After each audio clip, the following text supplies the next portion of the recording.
Welcome back, Alpha Hunters. In this video, I'm going to show you how to track the performance of the SPY or the SPY, do some basic analysis on the SPY, and talk through how you can develop a trading plan around the predictability of the SPY. See you on the green side.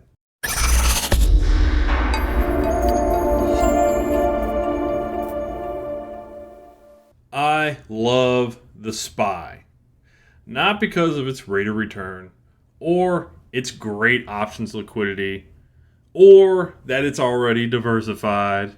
No, none of that matters compared to its predictability. This one characteristic allows you to develop a plan for the short, medium, and long terms. Let me show you how you can set up a model to track the performance of the SPY, but you can use these general ideas and concepts for any stock. So I started kind of tracking this model back when I was in college in like 2011. But one thing that you kind of notice with the SPY, and this is a weekly chart and this is a monthly chart, is it kind of just generally goes from bottom left to the top right, generally over time. And I'll zoom out a little bit longer. So this is like early 90s, mid to early 90s, and this is all the way to where we are now. So obviously the SPY is very kind of just predictable. You know, if you want to see other stocks like Apple, you could run this on Apple, Microsoft.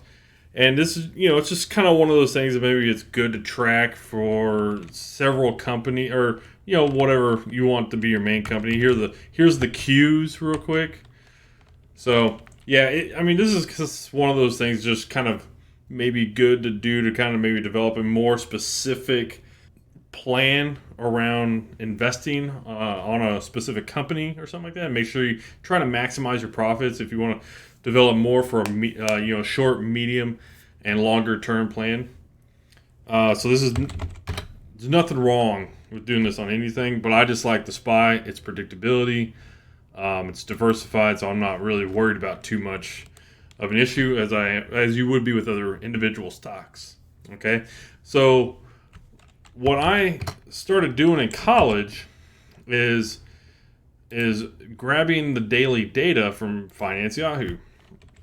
So if you come to FinanceYahoo.com and just top bar, just type in SPY, enter. The area you want to come to is right here, historical data. Okay, so you come to historical data, and the time period here, you probably just going to grab max. Probably no reason not to. That way you can just pull in as much data as possible. And then you just want to hit apply.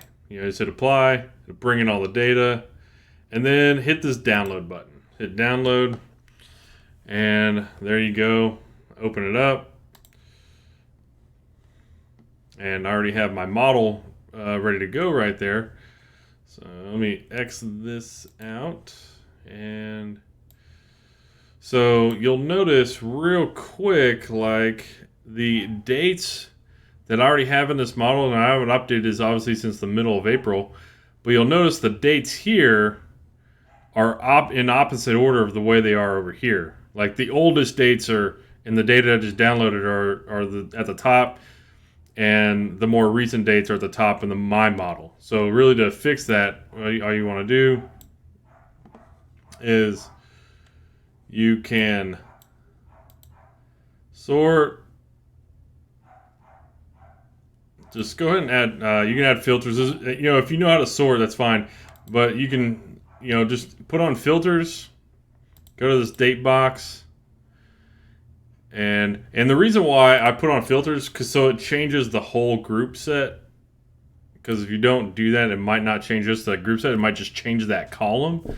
So, and then that would be backwards of, you know, like it wouldn't line up. It wouldn't look right. So we want newest to oldest. Okay, so that looks right.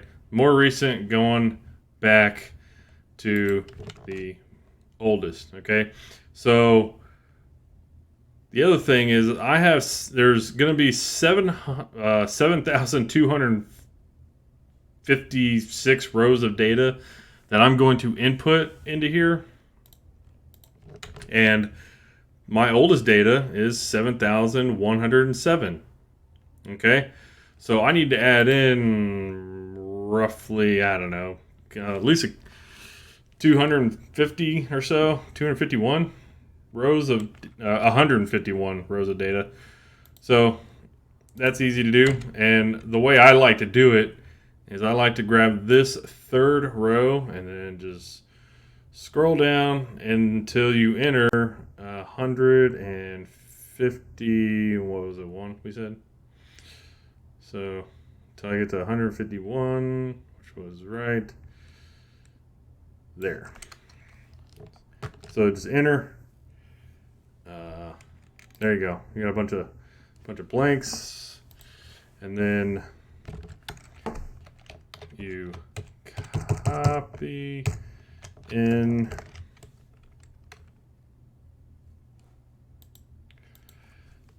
So you copy that, you paste it, and you kind of want to paste values. You don't want to bring over the formatting, so you want to paste values into here. You do not want to bring over the formatting if you have a specific format, which I kind of do, and I didn't want that really getting messed up. So I'm going to go all the way back down to the bottom and make sure everything down here is legit and good. And it seems like I had one extra column in here. So I'm just going to delete that, right? I didn't delete out any day. I just got a duplicate day here. Okay, so just delete it at that bottom. But you just want to make sure that if you did have extra data down here, so if you did wind up dumping it in, maybe like extra data like that, if you didn't make enough room, you just want to. I'll show you how to do that right now. But back up here at the top. And the reason why I started at the third line is so I can grab this second line with untouched formulas, copy, go down again. So this is where if you didn't go all the way down, you just go down and then paste, right? You just paste the formulas down, boom. So there's that part, and then you come back over here and just grab all these formulas, copy, down, paste. Everything should be gravy. Okay, so the model is set up. Okay, so what we want to do now is go to your analytics tab, and here we go. Okay, so what we're going to look at really is, don't worry about all this stuff. So we are looking at return in number of days right here. Okay, so what I can tell based on the data that I downloaded is the average return day. And if you don't know what mean means, mean just means the average, and median is the middle point of a data set. Okay, and you can actually see that they're not the same, right? So this is something where like you can just kind of tell like how long it takes for the market to go up roughly 1%. Takes somewhere between 20 to 25 trading days. So you can say 23 trading days. It takes the market to go up 1% in 23 trading days. Okay, now the cool thing here is this is the general market, right? Because this is on the SPY, which is essentially the S&P 500. The neat thing about doing this on the S&P 500 or the SPY is it allows you to really optimize strategies around this performance, okay? And if you don't know the return in number of days, so like this is 1 day, 1 week, 2 weeks, 3 weeks, 4 weeks, 5 weeks, 6 weeks, 1 quarter, half year, a full year. So that is where we can see our expected performance over a year is about 12%. If we start getting above that, especially too much, then we can expect maybe underperformance, a sell-off, sideways movement in the market, that kind of stuff. So since this allows us to see what our expected return is over a given period of time, we can just kind of understand if the market outperforms some of that maybe during a certain period of time, we can expect a pullback or something like that. So this just allows us to really kind of get an understanding of where opportunities can be. Okay, what you can use in the short term as well as the medium term and long term, right? Because if you wanted to do something like 6 weeks out, well, okay, I can expect the market is going to go up 1.4%. So just having access to this kind of amount of detail can really allow you to understand when is a good time really to have risk on and risk off for your investments. And this is another thing, this chart here. So I just like to see like how far or how overperforming or underperforming we are compared to like the 100 and 200 moving averages. And I know it's kind of messy for you, for some of you guys. You just don't know really what you're looking at. But the blue line in here and the orange line are just the point differential between the SPY and the current market. And then the gray and yellow are the percentage difference between the 100, 200 and the current market, right? And obviously you can see that we're really high. So I am expecting some underperformance. If you're seeing this currently, I'm not trying to talk you into any kind of trades or anything, but it's just one of those things that really kind of allows you to really optimize a lot of planning and trades, and especially like kind of when you get into like using options. The big difference between stock and options, okay, is stock. There's basically three ways to make money. You buy a stock, it goes up.